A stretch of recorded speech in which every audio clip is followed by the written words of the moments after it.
Ако некому кажете дека сте од Тенеси, тогаш ќе ве прашаат или за музика или за виски. Кога станува збор за музика, изборот е поголем. Некои зборуваат за Елвис Пресли, други за кантри. Но кога станува збор за виски, има само еден бренд. Тоа е Джек Даниелс. Джеф Арнет, главен во дестилирница сместена во малиот град Линчбург во Тенеси, не преувеличува кога вели дека денес познатото виски се извезува низ целиот свет, но се произведува само тука. Пред 200 години основачот Джек Даниел ја купил долината за $2000. Jack heard two things. Well, three things really. На Джек му биле битни две работи, поточно три. Како прво да нема железо. Ако нема железо, тоа ќе ги расипе бојата и вкусот.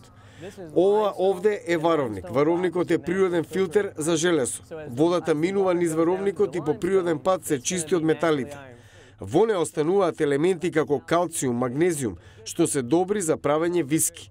Исто така се студени, а за добро виски е потребна студена вода за ладење на работите за време на процесот. Температурата овде е 13 степени Целзиусови. Процесот за правење виски почнува кога водата ќе почне да се меша со житните зрна. За производство на вискито се потребни 80% пченка, 12% јачмен и 8% рж. Кога ќе заврши процесот на ферментација, почнува дестилацијата. Вискито е поврзано со поднебјето во кое се произведува. Тоа што се одгледува локално го дава посебниот вкус на пијалакот. Изворската вода од која што се прави секоја капка Джек Даниелс доаѓа само од едно место. Затоа, ако се обидете да го направите Джек Даниелс на друго место, нема да биде истиот пијалак. Уште една клучна состојка е јагленот, што исто така се произведува локално. 3 пати неделно се горат јаворови дрвја. Се уште чади, но не е жешко. Во светот на науката ова се нарекува активен јаглен, што во основа е природен систем за филтрирање.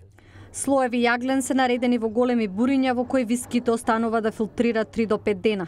Овој дел од процесот е особено важен. Без тоа на крај би се добил само обичен бурбон. Мора да се проверува квалитетот, тоа значи треба да го пробаме во неколку фази, но тестирањето не значи негово пиење.